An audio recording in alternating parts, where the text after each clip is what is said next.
Je pense sans cesse à toi.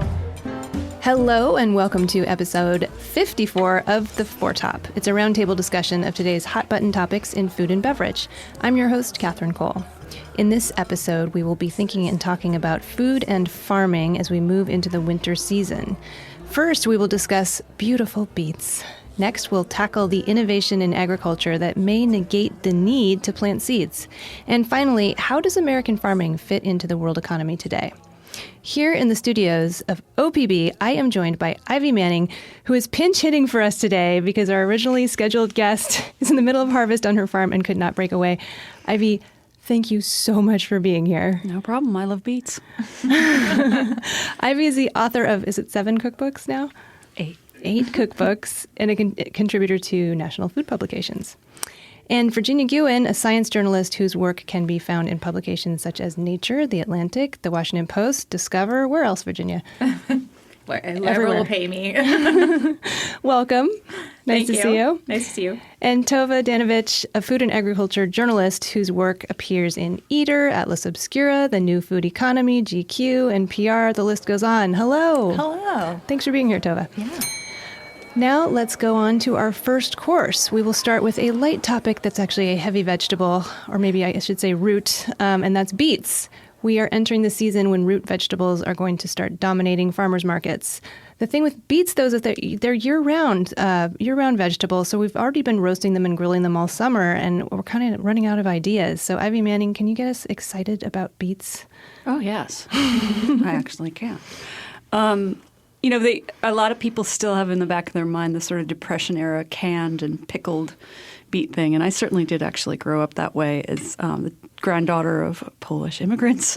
We ate a lot of canned and pickled beets. And I was never all that thrilled until I think it was about the late 80s, early 90s when roasted beets became a thing.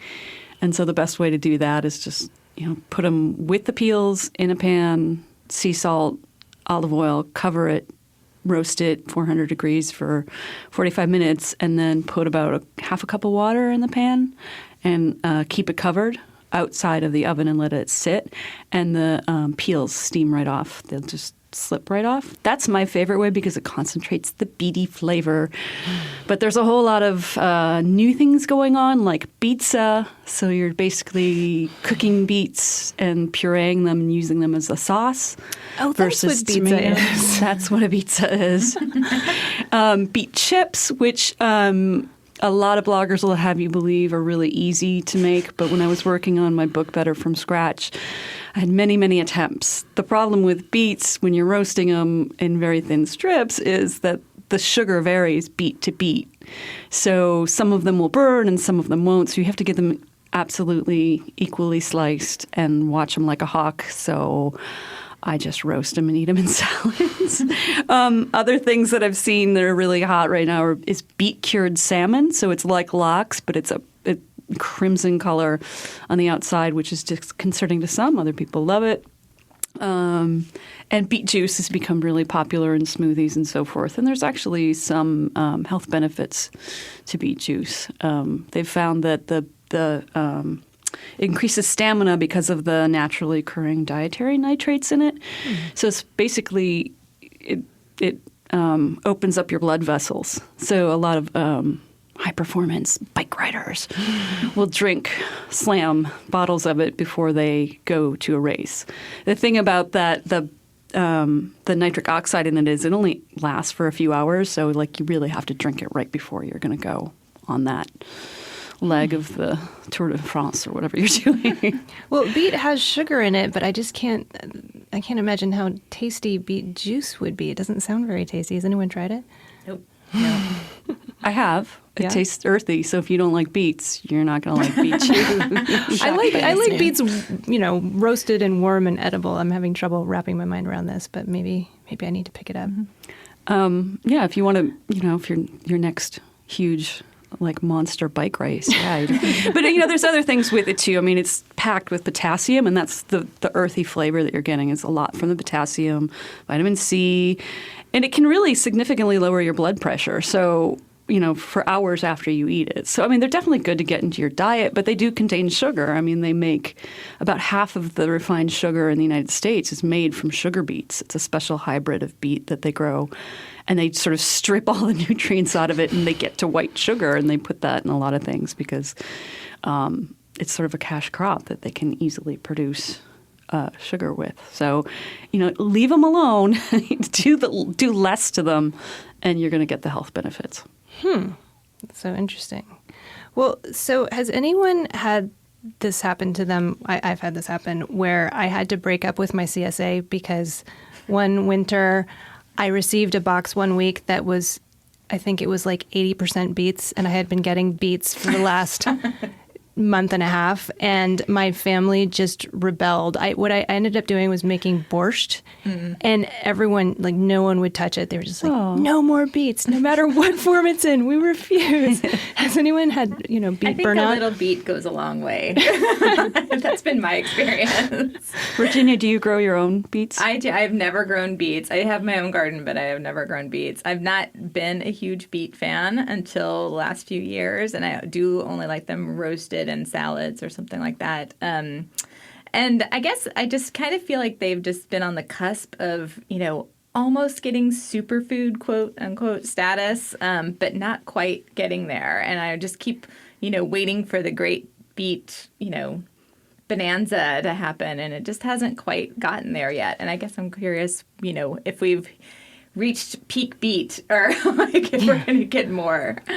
Well, actually, Virginia, that brings up an interesting point because they really vary. I mean, I've tried to grow them and multiple times and all these different, Kyoja and all these different heirloom varieties, and mine taste like water. And I think that's just my soil. I think that you need really good nutrient-rich soil. So I think there's some bad beets out there. They're just kind of watery and not great. And maybe your CSA just didn't have the soil that was proper for beets. I don't know. It's hard, and there's no way to tell that whether you're getting a good beet or not. They're really variable. You need to try 10 beets at once in a tasting exclusively. Only way to eat beets, pretty sure.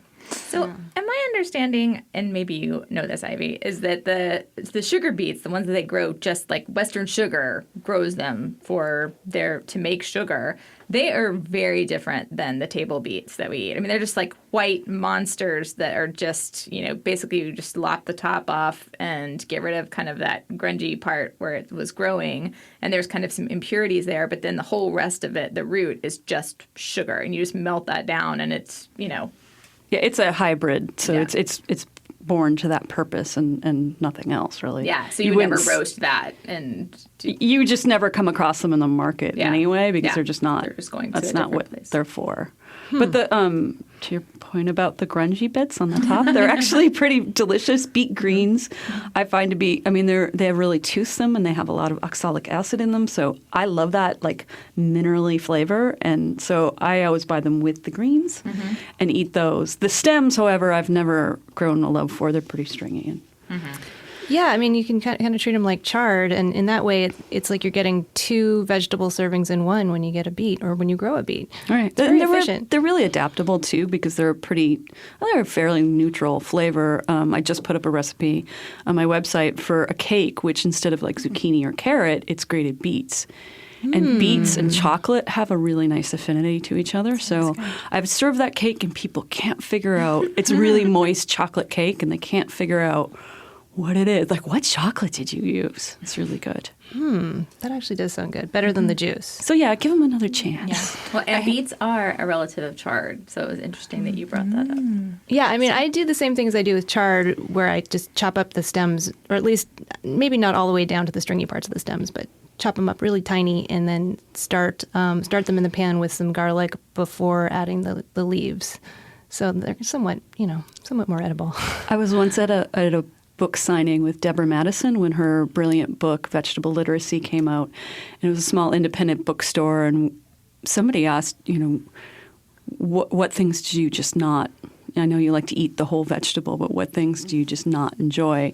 And she said, well, I really don't love beet greens and beet stems. And there was this audible hush in the room as all these hardcore gardeners were like, oh, wow. I can't believe you said The that. horror. I had a beet cocktail sometime in the last year, and I think it's just one of those things. I kind of subscribe to that restaurant idea of if it's super weird, it has to be great, because otherwise, who in their right mind would possibly put this on the menu? Mm-hmm. So I tried it, and it just was really beety. It's kind of like if someone gave you one of those really healthy juices and was like, here's some vodka, enjoy, which I'm just not sure that I'm into. I kind of want those two categories separate by and large. Yeah. But I'm sure it was very healthy. Probably healthy, but then, does the alcohol make it healthier? Who can say? Did you go biking after? I didn't. Yeah. I was reading about the biking and beets thing, and I think like every nutritional study, you get the one where it's like, it's great, and then the next one where they're like, it does nothing at all. And I read something that I actually thought was really interesting, where they found if you're a high-performance athlete, beets do nothing. But if you're me going bike riding, it would be a great idea, which is actually a really nice entry point to a superfood where, we can get a leg up on the competition, I think, thanks to beets. So it'll be beet loading instead of carb loading before. That's perfect. So, Tove, do you have a favorite color of beet? Oh, gosh. Or size? I know that, they're the baby beets in the summer, and then I guess the ones they harvest later and put down to store, or the big ones. I'm always so tempted by the giant beets, and then everything goes wrong if I try and cook them. I've never had success, but they just look so giant and beautiful that I have to take them home. And then either they sit in my fridge too long, because it's one of those things that you really have to like work up to cooking this giant, however many pound beet that you've just purchased. Or then I try roasting it, and clearly I should try Ivy's trick, but I have not had such good success. So I get a lot of that slightly raw beet, and it's sad. And that's why I let other people make my beets for me. That's had good success. Tova, if you get a really big one and you really have the beet guilt, I know that. I just took one and used the food processor to grate it, because otherwise it would have taken a day and a half.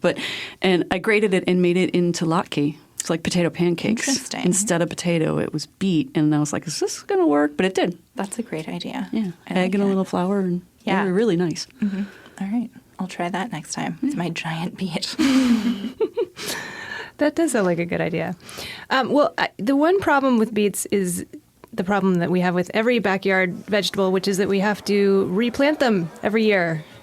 We have to replant our gardens. So let's move on to our second course, which is the possibility that we might be seeing the end of the annual crop, which I can't believe. But since the dawn of agriculture, there have always been two kinds of crops. Typically, fruits and nuts are perennial because they grow on trees and bushes. I know everyone knows this, but I'm just reminding you that they do not need to be replanted every year. Grains and vegetables tend to be annual. They grow from seed, they produce, and then they die and have to be replanted every spring. But Virginia Gewin, you recently wrote a fascinating article for NCIA about the development of perennial grains that don't require replanting. I can't believe this. So can you tell us about what you learned? Sure. So this is all the brainchild of an organization called the Land Institute that's in Kansas. And they realized 20, 30 years ago that annual planting is the main thing that causes all of our issues with soil erosion and runoff, and that it's just really, one of the I think it's the science director at the Land Institute described annual cropping as, basically just like a clear cut. It's ecologically, it's just devastating. And that, there are other ways to farm. We could actually try to breed varieties of these, corn, wheat, soy that would be perennial, that would be just like some of our orchard crops. And so the idea as it is now, they've been working on this for, 25-ish years. And they just every year they keep selecting different. They work with wild relatives of a lot of our more commonly known crops, and they try and breed varieties that will be perennial. And so it's slow going, but it's every year they just kind of keep plugging away at it, and they're finally getting to the point where some of these are entering the market. And the first one is called Kernza. That's the name that they've given it. And it's a perennial version of wheat. And So it's still, light years away yield-wise from annual wheat, but it has, it's one of these crops that I think at this point it can go about 4 years before you would have to replant. And so that's 4 years you would not have to rip up the soil and start all over again. And that would be huge for building good soil quality, for, just sustainability on lots of different fronts. And so the guys there, they're working on sorghum, they're working on some legumes, they're working on the kernza, and in different varieties of kind of perennial wheats that they could use. And so they have 2 different options. They can try and just, domesticate a wild perennial variety, or they can try to cross a wild version with a high yielding annual variety we have now. And they're trying both approaches, and both of them have pluses and minuses, and they just require continued progress. So kernza is now, at the stage where they were starting to see some really good yield increases. They still have a few kinks they've got to work out, but what was interesting in this case is that industry came knocking and said, we want to help. We want to get these varieties out in fields. We want farmers to get familiar with them. We think this is something that we want to promote. And so Patagonia Provisions, the kind of food version of the outdoor retail giant, has started to make different foods, and they wanted to be one of the leaders. So they've contracted with Hopworks Brewery here in Portland, and they brew long root ale made of kernza, and they're also working on some other products. And then General Mills got into the game, and their Cascadia Farms is also going to make a flake cereal out of kernza that will be on the market sometime within the next year. And the guys at the Land Institute were a little bit hesitant to go this route, thinking that maybe the yields just weren't quite there yet. It was too early. They would sabotage themselves. But, the retailers and the industry folks are saying, no, we've got to create demand, and then we can, more farmers will grow this, and it's just going to help all the way around.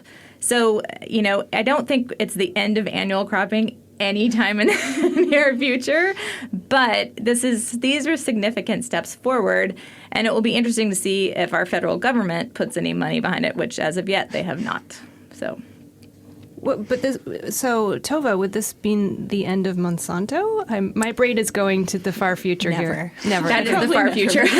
Yeah. Though it is really interesting. I mean, the first thing I think of, I did a piece for Civil Eats a while ago about the sorghum project at the Land Institute, which is really heavily tailored towards the idea of we need more drought-resistant plants, which perennial crops are also a lot better for that than annual crops. And of course, our weather is crazy, and it seems like every year a new part of the country has some mega drought. I feel like even here in Portland, I saw rain one time all summer, which was so strange. But yeah, I really like the potential for that, and I think just out of necessity, we might see a lot more farmers turning towards these crops just because getting water is too much of a pain anymore, and there's not enough of it in the first place. Yeah, a couple episodes we talked with Amanda Oborn, a couple episodes ago, I should say, we spoke with Amanda Oborn from EcoTrust about regenerative agriculture and the no-till movement. Mm-hmm. So I'm guessing, Virginia and Tove, that you could grow this sort of perennial crop without tilling ever? You wouldn't even need to reseed. I mean, that's the whole thing. You would not have to do anything. You wouldn't have to have any kind of equipment really in the field. Maybe you'd have to figure out weeds, but their whole goal is to create a stand that's robust enough that weeds wouldn't really have a good chance of even getting in. And you'd really have to only go through it just to harvest. And then it would kind of be cut down, and then it just regrows on its own. So no-till drills, they typically go in after you've harvested. They go in and they plant directly into the leftovers of the harvest. And so you wouldn't even need that. I mean, it would just really change the face of agriculture, especially if you could get it to, go even longer than 4 years. I can't remember how far many cycles sorghum can stay in the field right now off the top of my head, but I think 4 is pretty much the max at this point, to where then the plant just kind of senesces and you would have to replant. But I think that the goal, and really the thing that I think the take home from this is that this is doable. If we'd ever just put energy and time and money into breeding these crops, these guys are showing that it's totally doable.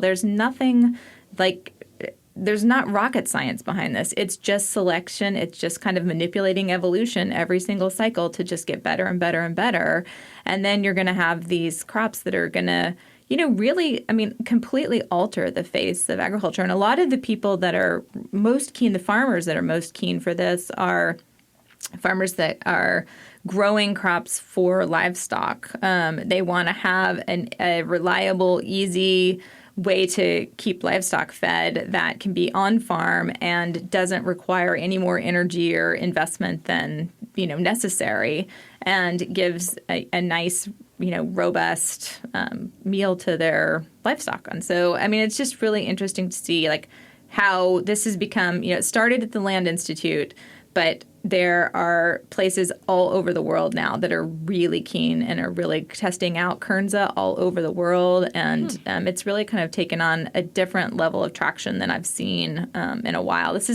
Everybody's always kind of talked about the Land Institute and as they're these crazy people who were trying the thing that was never going to work. And it just always was going to work if you gave it enough time and effort. And now everyone sees that, and it's something that is kind of becoming a global movement. Wow. It'll still take a long time to get, competitive with annual crops, but all it takes is time and energy and effort.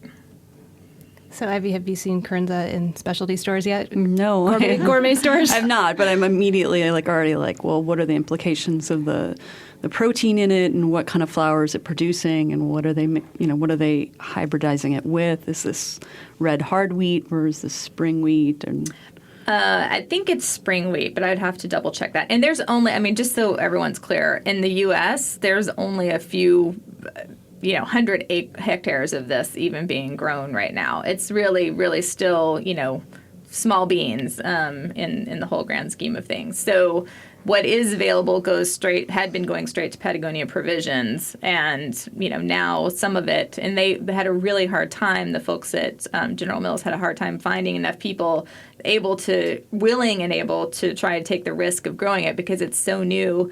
You don't know how to grow this. No farmer has experience with it, and so they're taking on a risk. So they're getting a premium price, and Cascadia Farms is paying a premium price to get people to try it and grow it. And so next few years, we'll start to learn a lot about what its capabilities are. Virginia, do they know what it does to the soil? After they do have to take it out, say 4 years after, it's 4 cycles later. Are they doing studies as well on what it's doing to the soil? And I would assume that they are taking some kind of soil metrics, but this is all probably on just test plots at their site. But I can't imagine that. Just realistically, there's no way that it's not growing more soil organic matter than any kind of comparable plot next to it. They're just leaving the roots in the soil. All of those secretions, all of that organic matter that's in the roots, if it's left in there, then that just becomes part of the organic matter. And it fuels these really amazing microbial communities, and it's just this intact system. It's not this kind of start over system that just gets, deforested every time and has to start back over. Yeah, maybe let's go over just what the ecological advantages are. I feel like we've been skimming over that really fast, and I need to wrap my mind around it. So another thing about having the same root system for 4 years is that the roots can grow deeper and deeper, which means you could tap into ground soil, or groundwater, and is that why you don't have to irrigate as much? It's just if you have the root systems that you look at, that they produce with these crops are ginormous. They're as tall as the humans that are pulling them out and looking at and studying them. They're just massive root systems. And so if you let them go for 4 years and you breed for that, there are people around the world that are breeding for especially water issues and drought-ridden areas. They're looking for varieties that really put a lot of energy into their root systems so that they can access any water that's in the soil. So if you have that big of a root system underground, you're going to hold the soil in place, so you're not going to have erosion. You are going to be able to scavenge water and nutrients better, so you're not going to need as much fertilizer, presumably. You have all of these advantages just of the soil organic matter, the microbial community, the lack of runoff, all of these different things. It just kind of builds on itself, and it's just a completely different system. And Virginia, you were saying that because it's basically full size for all that time, it sort of crowds out weeds, so you don't need herbicides? If you can get a really robust stand that's in place, you really wouldn't have to worry about weeds ever. Like if you can get a good stand just to begin with, it's going to be so healthy and have such an amazing root system that it's really not going to allow weeds to get in. Is this too good to be true, Tove? Sounds great to me. I mean, I don't do a lot of vegetable gardening at home because the annual thing is just a little bit too much work for me. So I really love planting trees and things that can actually be in the ground longer. And one of the things I love so much about it is every year there's a little bit less work that you have to do. There's less watering you have to do, less fertilizer you need to add, and less weeds that come up from, every time you till the soil, all the little weed seeds that have been hiding and waiting to come out are like, we're free, this is great. And it starts the cycle all over again. So that is one of the great things, no matter what you're planting, about perennials. Saves you a lot of time and effort. Yeah, that kind of hard shell that forms at the top of the soil that doesn't let weeds in as readily. I never thought of it that way. That's so true. Yeah. And then also, as we know from our discussion a couple weeks ago, turning over the soil just releases carbon into the atmosphere, which is not something we need more of right now. Not at all. Well, this is really exciting, Virginia. It is. It's really cool. And those guys are amazing, and they have really stuck to it. And now I just really hope to continue doing stories that will try to see if USDA is going to get on this train or not, ignore it, continue to ignore it, because they've done all of this on just, donations basically from people that believe in the idea, but we could do so much more quickly if our federal government got behind it. Well, speaking of the federal government, I think it's time to move on to our third course. A couple of years ago, Tove Danovich, you wrote an article for Take Part entitled, "Can American Farmers Feed the World?" It was about how American farms are getting bigger and bigger, and as a result, exporting more and more foodstuffs. And I thought it might be a good idea to check back in with you and see how this issue has changed over the last couple of years. Maybe we could talk a little bit about tariffs and kind of how the global landscape, to make a pun, has changed in terms of American exports of foods. Well, Catherine, farms are still big generally, so I can just start there. It's really interesting when you're talking about so many of these farms. You stop using the word food and you start talking about commodities, because even though a lot of them eventually in some form or another end up on your dinner plate, they are not being sold from the farmer's market. You're going sugar beets. Yeah, you're going through, big distributors and trucking and shipping things and warehouses and processing, and there are so many middlemen involved in the system.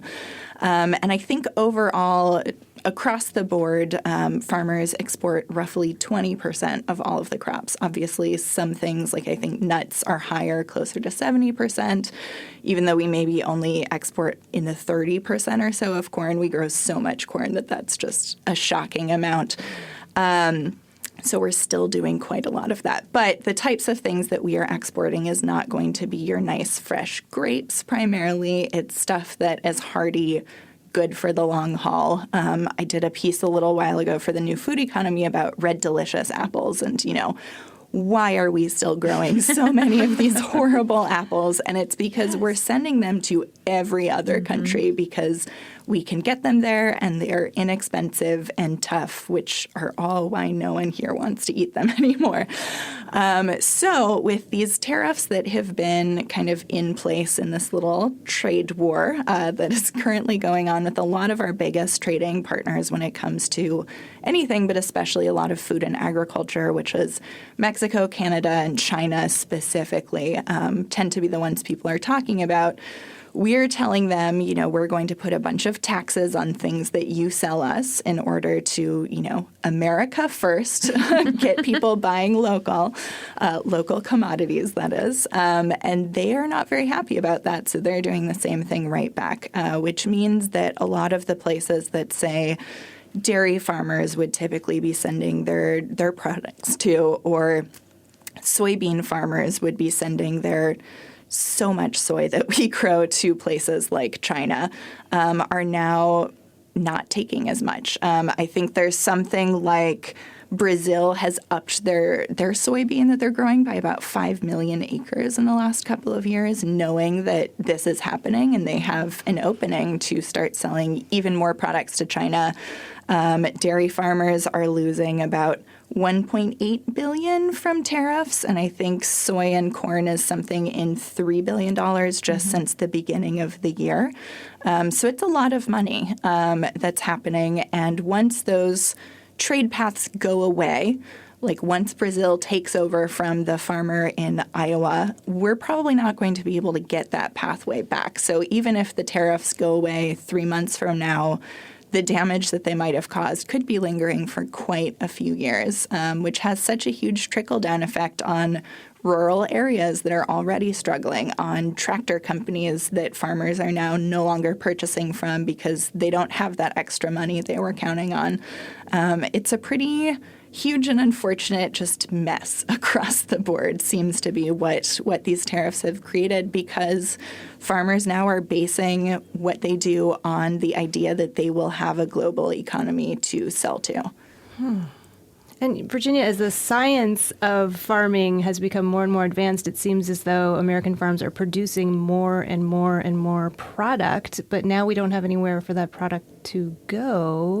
Well, and I don't know that we're going to keep that pace up at all. Like, all signs are that yields are decreasing in the face of climate change. So we are stagnant, if not decreasing, on wheat and corn, because it's just not possible to keep up the pace of yield increases, especially in the face of climate change. So you add that into the mix, you add the tariffs into the mix, you add the extreme weather events that are, really devastating places like all up and down the East Coast this year. I think the spelt farmers in New York lost 20% of their yields this summer due to drought, and then they had a deluge, and that affected the quality of what grain they did have. So, and then you look at North Carolina, which is just literally a shit show right now because of all of the hog lagoons that have, overflowed. And it's just a complete mess. This year alone could really remake the whole face of U.S. agriculture. Whoa. Yeah. And Virginia, that's also before we even take into account the fact that now we don't have as many workers coming in from other countries that do all the things like milking cows and harvesting. So farmers that have had an okay harvest season now are just leaving stuff in the fields because there's no one to take it out, because Americans don't want to do that. It's hard and not fun work that doesn't pay well. Ivy, in this food journalism bubble that we live in, I feel like there's a lot of talk about supporting your local farmer and going to the farmer's market. And sometimes I think, what's the point? Someone explained to me why that's important, but it sounds like if we can go to our farmers markets and support our local farmers, then that will be one more farming family that can stay in business. One would hope. I think CSA is actually community-supported agriculture is another really great way to do that, where you're paying a little bit up front so that the farmer has a little bit more reliable income. I just personally want to eat, I do it about flavor as well. So, I want to eat stuff that comes from close by. I see those plastic clamshell boxes of vegetables, and I've been to Salinas Valley, and I've seen what that is, and that's not even that far from us. And it's just frightening when you think you're being so healthy, but how long was it in that little clamshell? And anyway, that's where I buy my vegetables if I don't get them from my own backyard, and I eat in season, which I think is really huge. I just did a story about sort of the art of the bento box and how important seasonal eating is in Japan. And it's treated with a reverence that's almost cult-like, which isn't always great because you're not necessarily getting it right from your backyard. But I do like the idea that, like, it's pumpkin pie season, it's strawberry season in spring, and you sort of relish the time of things. So I don't eat asparagus in the middle of winter because A, it doesn't taste like anything, and B, it's not that special time for that thing. So I think having that rhythm in your life is really important. So eating close by, I think, does lots of things. It helps the small farmers around you, and it helps. But I don't wear rose-colored glasses that me buying my beets at the farmer's market is going to change the world. It's just like one little drop in the bucket, and it's a drop I can make. So, and also, right, Virginia? And am I right? You're right. Maybe it's one positive of the trade wars. People will be buying more local, one would hope. I mean, that was the goal, I guess. We don't eat enough soybeans. That's the problem. But then again, I mean, soybeans are fodder as well, right? All those cows are eating local, though, so it's something. Yeah. Well, from my area of journalism, I can tell you that China is a big wine market, actually a lot more for Europe than the U.S., but there are some wine producers, particularly in California, that are just sitting on thousands of cases of wine that are no longer going to be exported to China, and they are freaking out. And then selfishly, as a connoisseur, European wines that are so delicious and wonderful are going to be more expensive, and I'm not looking forward to that. But yeah, so it's affecting every part of food and it's as if it's an ecosystem. Yeah. That, like, economics are an ecosystem, and everything affects everything else. It's not black and white. It's not just so simple. It's not fair. We're not going to, we're going to start these tariffs. That's not how it works. And they do have, this $12 billion in aid that they've given to farmers, which is pretty unprecedented as an aid package. Just to put it in a kind of big picture view, the National School Lunch Program costs about $13.6 billion a year. So that is a lot of money that now, instead of people paying into that country, is taxpayers getting shuffled over to pay for something that's just hurting a lot of people and definitely not going to pay for all of the losses that are most likely going to be incurred across the board from this either. Well, and to put that into perspective just really quickly, I saw on Twitter this morning that one of the senators from Hawaii put this into perspective, that this is $12 billion that we're borrowing from China to pay our farmers not to sell to China. Makes sense. Insane. Yeah. So, and what's the sustainability of that, Tove or Virginia? I mean, like, how long can we keep subsidizing? Not good, especially if we're paying interest on that as well. It's this year is going to be very telling. It is. We're going in uncharted waters. So, I think big changes are afoot. I don't know why I just thought of this, but I read this really funny quote from I think it was an Ohio farmer in an op-ed, and I just looked it up while you guys were talking because I felt like I needed to read it to you. Let me tell you a riddle. I slept with a billionaire because he said he loved me. I expected to make love, but in the morning I realized I was getting screwed. When I went to tell the world, I was offered cash to keep my mouth shut. Who am I? No, I'm not a model or someone named Stormy. I'm the American farmer. So in terms of the payoffs you were talking about, well, yeah, payoffs, exactly. Yeah. Tove, that's how farmers feel about being handed some cash. Yeah. They're being told to be quiet. Yeah, and if it keeps them in business, fine. But between the fact that, especially looking at something like the dairy industry where you see people going out of business left and right already, the fact that it costs so much more to produce milk than what they would even get were they selling it, and then get maybe 50% back or whatever it might be per farm, they're really struggling, and there are going to be a lot more people going out of business. Recently, there was a post going around this agriculture group I'm part of that was just someone took pictures of the last day of milking at their 4th generation dairy farm. And you could see like the father who grew up doing this just sobbing in the photos, and everyone was so sad. And you wonder, what's going to happen to that family? What's going to happen to the jobs that was creating? Like, where do the cows even go? And it's just this really sad thing that has such a human cost that's easy to talk about, kind of, dairy farmers going out of business. But when you really see what that looks like, and when you see that these people have such a sense of history for this place that's been in their family and been the thing that everyone grew up doing for so long, we're making those go away one at a time. I saw something that in New York, there's an agriculture auction service. And in any usual, like, busy year, they would have sold 5 farms. They've sold 20 so far this year. Oh, this is really depressing. Yeah.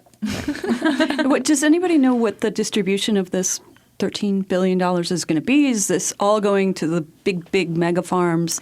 It's 12, but probably 12. Mostly to the farms. I think it is mostly for people doing corn and soy, though I'm sure there are other things. So this isn't the small family farms that are fourth generation necessarily that are getting the help? Probably not. You have to apply for help. And I don't know what the metric is of who deciding who gets what. Well, that's the but I'm sure issue. It's dependent on acreage. So obviously if you have thousands and thousands of acres, you're going to get a lot more money than 5 acres, in which case maybe not even worth applying for. But those aren't the people largely selling commodities in general. So in this one case, it might actually be better for some of those super local CSA kind of farms. But dairies are not like that, unfortunately. This is very sad. I think we need to move on to dessert, which is a happy thing always. Dessert is our course where we go around and share something food or beverage related we have been enjoying this week. As we enter heavy red wine season, I'm going to share my dessert first.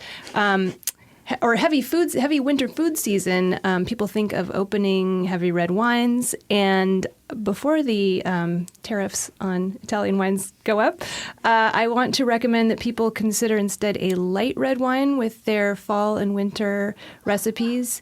That is, at this time, very affordable. It's Lambrusco. It's sparkling red wine, and it's so good with really rich winter foods. You'd be surprised that a light wine with a lot of acidity and some bubbles can really kind of lighten and brighten those kind of deep fall and winter flavors. So that is my recommendation. And as of now, you can find a great Lambrusco for like $12 or $13. So I'm just recommending everyone go try some Lambrusco tonight. Tova, did you bring some dessert?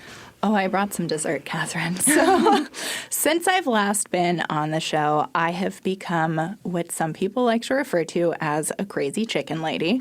Ever since I knew I was moving from New York to Portland, I was like, I'm going to get chickens when I get there. It's going to be amazing. So I got my first chickens this April, and then that was not enough chickens. So we have currently 4 2-week-old chicks living in one of our bathrooms in one of those giant storage Tupperware containers. And it's lovely. They're just a joy. But the big chickens are a little more than 5 months old now, which means any day now I might be getting eggs. So I'm on Egg Watch 2018. Every day I go down there, I check their little coop. They have a spot under a bush where they like to hang out during the day. So I'll kind of squat down, look under the bush, see if there are any eggs, and there's nothing. But any minute now, I'll have some eggs and it'll all be worth it. And I feel like I saw an article you wrote recently about how you can order your chicks through the mail. Yes, which I did order my chicks through the mail. It is a storied United States Postal Service tradition. I think they've been doing it since 1920, which is crazy. So my chicks were hatched on Monday in Ohio. They're all organized through a bunch of different bins into these heated boxes so they can stay warm. You need a minimum number of chicks so that they don't get too cold because they can't really temperature regulate yet. And Tuesday morning, I get a call from the very nice lady at the post office saying, your chicks are here. Please come pick them up. And then you get a little box that's peeping that you can hear more and more loudly coming towards you at the post office desk. It's lovely and amazing. Oh my gosh, I love that. Thank you. Oh, happy news. Ivy, what did you bring for dessert? My dessert is actually desert. I was just turned on to a podcast recently that apparently it's been going on for it was a radio show on BBC for 70 years called Desert Island Discs. And they invite famous people on. And of course, being the food person that I am, one trick pony, I went right to the list of all of the chefs and cookbook authors and food writers that have Desert Island Discs. So the premise of the show, they come on, they have only 8 songs that they're allowed to bring on their desert island. What would they be? And it's really interesting to hear what chefs listen to. I just finished René Redzepi, the many Michelin-starred chef of Noma, and I was floored to hear that he listens to Metallica just like every other chef. So it's really enjoyable, and there's lots of authors, and it goes for 70 years, so it's going to take me a really long time to get through it. Oh, wow. That sounds fantastic. Yeah. Oh, I love it. I'm going to check it out. Thanks. Virginia, what did you bring for dessert? I brought ground cherries literally brought ground cherries from my garden. Every year I try to plant something new that I've never done before, and just because I'm trying to expand my own diversity in my own food world. And so this year I tried ground cherries, and I'd never had them before. Before I even planted them, never tried them. And they are so interesting, and so I'm hoping Ivy might have some ideas for me of what to do with them. But they look like tomatillos. They have that little outer husk, and then inside they just are this tiny little golden, almost a cross between a grape and a tomato, and they just have a real pungent, different flavor to them. And I'm completely in love with them, and nobody else in my family likes them. Can you just pop one of those in your mouth, or do you have to peel it? Peel it and then try it. So here, try it and see what you think. Give us a. It looks like a little lantern to folks listening at home. Yeah, little green lantern. Yeah, it does look like a baby tomato. So it's funny you brought these in, Virginia, because I just had lunch at Maurice in downtown Portland. It's a cute little luncheonette. She's very famous for her black pepper cheesecake, and she always has a seasonal fruit or vegetable on it. And she had ground cherries on the top, and she made a delicious jam for the center of it. So she cooked them with sugar, and it mitigates the sourness. But I think they're lovely. I like them too. Wow, it's different. They're interesting. They're so savory. There's something sort of rich, and also there's kind of like a banana note. It somehow tastes exactly like a ham and cheese sandwich to me. Yes, which is not what I was expecting when I'm like, this is like a ham and cheese sandwich. It's pungent. Yeah, it's a weird taste, but I really like it. But my nephews and my kids are not into them. You should hide it in a ham and cheese sandwich. See what happens. Yeah, I feel like you could make a tomato sauce, only it's a cherry sauce. And make it like a really delicious jam that you would serve with cheeses. Yep. Yep. See that. Like a savory jam. I think with an egg sandwich. Someday. Yum. Oh, this is very exciting. Thank you for sharing this, Virginia. Well, thanks to all you panelists. Virginia Gewin, who has written recently in The Atlantic about saltwater seeping onto America's historic colonial farms. I'm just to make us even sadder. Whatever sad thing I can find. Well, you can read more sad stories at virginiagewin.com. And Ivy Manning, now at work. Are you at work on your 9th cookbook now? Yeah. Oh, goodness. I have to say, Ivy, I Googled your name, and did you know that your recipes are often run in Parade magazine? Yes. I love that. Do you all remember reading Parade as a kid nobody at the dentist office? Nobody even gets this. It's the only reason my mom actually thinks I have a legitimate career, because I'm in Parade. That's a big deal. Well, you can read Ivy's recipes at ivymanning.com. And Tove Danovich, who has recently written about food truck crimes and live baby chicks being delivered to your door by the U.S. Post Office. So many interesting things. Check out her work at tovedanovich.com. Thank you, everybody. Thank you. Today's episode was recorded in the high-fiber, protein-packed city of Portland, Oregon, in the studios of OPB. We are always grateful to sound supervisor Stephen Cray. Our editor is Alex Ward, our assistant producer is Izzy Kramer, and our theme music was performed by the incomparable wine importer Kermit Lynch. I have a brief service announcement. I am starting work on a new book, and there's also construction going on here at OPB. I don't know if the sounds of construction were audible, so we are going to scale back to 1 episode per month for the next few months, and then we'll be back to our regular schedule. The good news is that you can visit the OPB website or our dedicated website at theforetop.org and listen to back episodes while you are waiting for the next installment. We have 54 episodes, people, so there's a lot that you can go back and listen to. You can donate to our show via our website, theforetop.org. But if you don't want to donate, or if you're not in the place to donate, just rate us on iTunes, subscribe to The Foretop on your favorite podcast app, including Spotify, NPR One, and other wonderful apps. Please tell your friends about us. And we really want to hear from you. And, Izzy Kramer lives for listener feedback. So I know I always tell everyone to post on our Instagram, Facebook feed, or tweet us, but you can also just email Izzy at theforetop@gmail.com. Thanks for listening. Bye-bye. Nuit blanche, nuit blanche, nuit blanche.